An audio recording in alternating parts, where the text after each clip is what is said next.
Crypto week in Congress is finally over, so let's get a hot take. A lot happened around the crypto votorama. We need to get past the big crypto talking points. I'm Hermine, former SEC, former White House, and former Coinbase, and now I teach on crypto law at UC Berkeley Law School. The TLDR from this week is going to be that we're going to look back on in 20 years and think, how did we hand over the keys to our digital infrastructure to just a few companies? Much like how 30 years ago we handed the keys over to a few platforms when Congress wrote the laws for the internet. Despite all that talk of how democratizing the internet was going to be, we've just got a few platforms that own all of the digital activity. Google, Meta, Amazon. And that's what's happening now with our online financial infrastructure. But no amount of corporate talking points is going to say that. Let's unpack the week by first setting the scene. The day that Congress passed the big beautiful bill, the bill that everyone hates, was the same day that the GOP announced that this week was going to be crypto week. They were going to schedule a votorama of 3 different crypto bills, giving big crypto enough time to roll out the red carpet with full page ad buys, roving billboards, and crypto branded chocolate. While all 3 bills ultimately passed this week, just like the crypto markets are volatile, the path of getting there was not a straight line. On Tuesday, they were going to have a procedural vote that was supposed to just be a slam dunk, open up the bills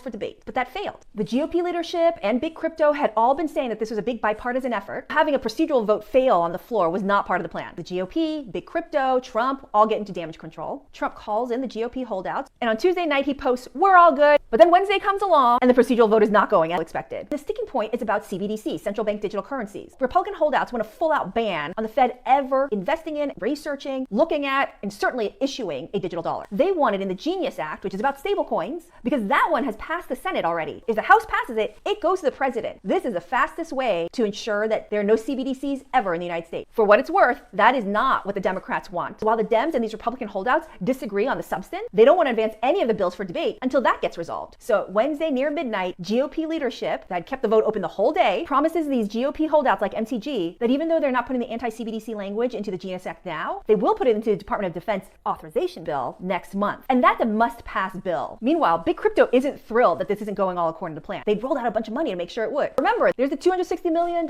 super PAC that they raised in the last election cycle. And they want to be able to say that everything that they're doing is bipartisan. And so their super PAC issue a little reminder to the Democrats. And it's not even a presidential election cycle. So by Thursday, what happened? All 3 bills passed. But they don't all have the same next step. So first we've got the Genius stablecoin bill. It has already passed through the Senate. And so then what we just had was the House voted. And so after this, it goes on to the president. When it's signed by the president, that's when it becomes law. Meanwhile, there's the Clarity Act. This has not gone very far, right? We just had the House pass it, so it goes to the Senate. And the Senate has already said that it's going to have its own Clarity Act. So there's going to be a period of debate plus reconciliation that we're going to see for a while, although Trump has said that he wants this on his desk by September 30th. And there's the Anti-CBDC Act, no digital dollar. It has also gone through the House, and it would normally go on to the Senate. But you'll remember that GOP leadership made that deal, where instead of going through the Senate, it's going to go right past and go into the DOD authorization bill. That means that instead of having the debate on the Senate floor, the amendment's going to get jammed in here, which is a must-pass bill. And this happens every year, and it will definitely go to the president's desk. So anyone who votes against anti-CBDC is also voting against our national security. Dems always made it sound like they only had 2 choices. One was to stand up against the bills, because all the crypto bills are just Trump crypto corruption bills in disguise, or to vote for the bills as written, as pro-innovation. Neither of those strategies are going to work out in the long term. Opposing things just because they're related to Trump does not win elections, but signing on to everything that the GOP and big crypto writes does not make the Dems look strong.